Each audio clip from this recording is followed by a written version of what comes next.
নমস্কার বন্ধুরা, welcome to my channel Mithu Rana Johnson. আশা করি সকলে সুস্থ আছেন ও ভালো আছেন। আজ আমি চলে এসেছি আপনাদের জন্য এক দুর্দান্ত স্বাদের রেসিপি নিয়ে। কি বলুন তো, দেখে কি বুঝতে পারছেন? ডাল পোস্ত। অনেক তো হলো আলু পোস্ত আর ঝিঙে পোস্ত, এবার চলুন ডাল পোস্ত একবার খেয়ে দেখবেন, অসম্ভব সুন্দর স্বাদ হয়। তাহলে চলুন এই ডাল পোস্ত আমি আপনাদের করে দেখাচ্ছি, দেখতে থাকুন, আশা করি ভালো লাগবে। অনেকেই জানেন, কিন্তু আমি কীভাবে করছি তা আমি আপনাদের সাথে শেয়ার করছি, দেখতে থাকুন, আশা করি উপকৃত হবেন। এই ডাল পোস্ত করার জন্য আমি এখানে মুগ ডাল ব্যবহার করছি। এখানে এক বাটি মুগ ডাল খুব ভালো করে ধুয়ে পরিষ্কার করে নেব, তারপরে গরম জলে ভিজিয়ে রেখে দেবো আধ ঘন্টার জন্য। আপনারা চাইলে ডাইরেক্টও করতে পারেন, কিন্তু ভিজিয়ে রেখে দিলে খুব ভালো হয়।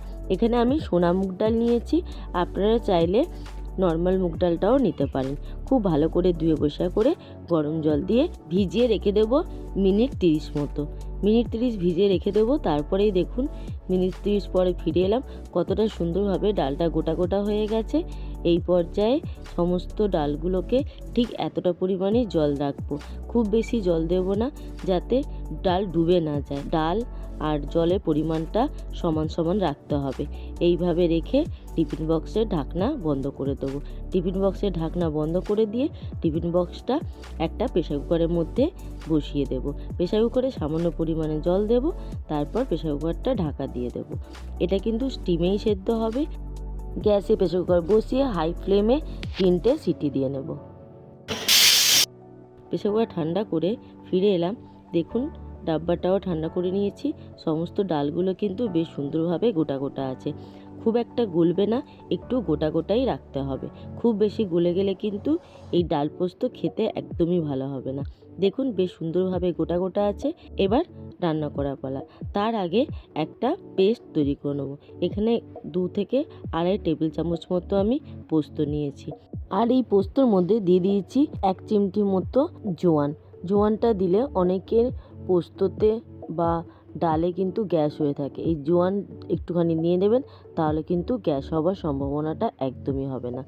পোস্তর পেস্টটা খুব ভালো মতো তৈরি করে নিয়েছি। এবার রান্না করা পালা। রান্না করার জন্য গ্যাসে কড়া বসিয়ে কড়া খুব ভালো করে গরম করে সামান্য পরিমাণে সর্ষের তেল দিয়ে দেবো।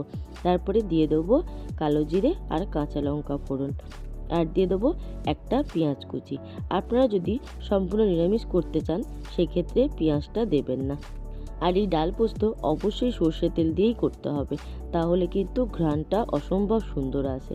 পেঁয়াজটা একটু হালকা নরম হয়ে আসবে, সেই পর্যায় পর্যন্ত পেঁয়াজটা ভেজে নেব। দেখুন পেঁয়াজ খুব সুন্দরভাবে নরম হয়ে এসেছে। খুব বেশি লালচে করব না, হালকা পিঙ্ক কালার এলে এর মধ্যে দিয়ে দেবো সামান্য পরিমাণে হলুদ গুঁড়ো, আর দিয়ে দেবো সামান্য পরিমাণে লবণ। আমি কিন্তু আগে ডাল সেদ্ধর সময় লবণ দিইনি, এই পর্যায়ে পরিমাণ মতো বুঝে লবণ দিয়ে দিলাম। হলুদটা এখনই দিতে হবে, হলুদটা যদি পরে দেওয়া হয় তাহলে হলুদের একটা কাঁচা গন্ধ থেকে যায়। এরপর দিয়ে দেবো আগে থেকে সেদ্ধ করে রাখা ডালটা দিয়ে খুব ভালো করে পেঁয়াজ লঙ্কা তেলের সাথে ভাজা করে নিতে হবে। ডালের মধ্যে যে অতিরিক্ত জলটা আছে সেটা কিন্তু শুকিয়ে নিতে হবে। দেখুন এইভাবে নাড়তে নাড়তে বেশ সুন্দরভাবে পেঁয়াজ লঙ্কা সব কিছুর সাথে ডাল খুব সুন্দরভাবে মেশানো হয়ে গেছে, বেশ সুন্দরভাবে ভাজা হয়ে এসেছে, অনেকটাই ডাল থেকে জল ছেড়েছে।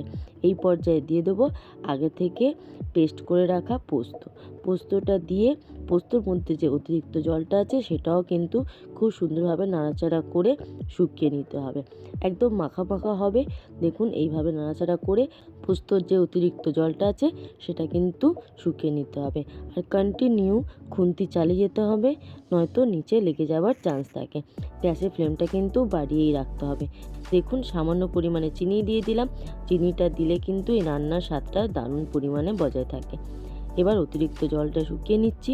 দারুণ অসম্ভব সুন্দর হয় এই ডাল পোস্ত খেতে। অনেকেই জানেন, অনেকেই জানেন না। একবার এইভাবে ডাল পোস্ত করে খাবেন, অসম্ভব লোভনীয় স্বাদ হয়। নিরামিষ দিনে কিন্তু দারুণ যাবে। আপনারা যদি চান পেঁয়াজটা কিন্তু স্কিপ করতে পারেন। এবার সমস্ত জলটা আমি শুকিয়ে নিলাম, ডালের অতিরিক্ত জলটা। তারপরেই গরম সার্ভ করে দেব ডাল পোস্ত। খুব সহজে ঝটপট, যে রান্না জানে না সেও কিন্তু করে ফেলতে পারবে এই ডাল পোস্ত রেসিপি। দারুণ সুন্দর স্বাদ হয়, একদম অপূর্ব লাগে। একবার কিন্তু করে খাবেন আর আমাকে কমেন্ট করে জানাবেন কেমন লেগেছে আপনাদের এই ডাল পোস্তটা। দেখুন খুব সহজে ঝটপট তৈরি হয়ে গেল। অতিরিক্ত জলটাও শুকিয়ে নিলাম, আর বেশি শুকাবো না, এবার ঠান্ডা করে নেবো, তার ফলে আরেকটু জলটা টেনে যাবে। দেখুন ঠান্ডা করে নিয়েছি, কতটা সুন্দরভাবে জলটা টেনে গেছে, একদম মাখা মাখা তৈরি হয়ে গেছে আজকে আমার ডাল পোস্ত। আপনারা যদি চান সামান্য পরিমাণে ধনেপাতা কুচিটাও দিতে পারেন। এরপর উপর থেকে ছড়িয়ে দেব সামান্য পরিমাণে কাঁচা সর্ষে তেল। যদি আপনারা নিরামিষ করে থাকেন সেই ক্ষেত্রে সর্ষে তেলটা দেবেন না, সেই ক্ষেত্রে একটু ঘি ছড়িয়ে দেবেন। ওপর থেকে একটা শুকনো লঙ্কা ভেজে দিয়ে দিলাম। অপূর্ব সুন্দর দেখতে লাগছে, ঠিক যেমন অপূর্ব সুন্দর দেখতে লাগছে ঠিক তেমনই খেতেও হয়। একবার এইভাবে ডাল পোস্ত অতি অবশ্যই ঘরে করে খাবেন, খেয়ে আমাকে কমেন্ট করে জানাবেন কেমন লাগলো। নিরামিষ দিনে তো দারুণ যায়, আর যে কোনো দিন কিন্তু আপনারা এই পদটা রাখতে পারেন। দেখুন কি পারফেক্ট তৈরি হয়েছে, তাই না? আজকে আমার এই ডাল পোস্ত রেসিপি আপনাদের যদি ভালো লেগে থাকে তাহলে অতি অবশ্যই একটি লাইক করে দেবেন। আর আমার চ্যানেলে যদি নতুন বন্ধু হয়ে থাকেন তাহলে আমার চ্যানেলটি সাবস্ক্রাইব করার অনুরোধ রইল। সাবস্ক্রাইব করে পাশে থাকা বেল আইকনটিতে ক্লিক করে অল নোটিফিকেশানটা অন করে দেবেন, তাহলে যখনই যা দেবো তৎক্ষণাৎ আপনাদের কাছে পৌঁছে যাবে।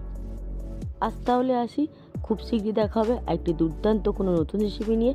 ততক্ষণ ভালো থাকবেন, সুস্থ থাকবেন এবং সাবধানে থাকবেন। এতক্ষণ আমার সাথে থাকার জন্য অসংখ্য ধন্যবাদ।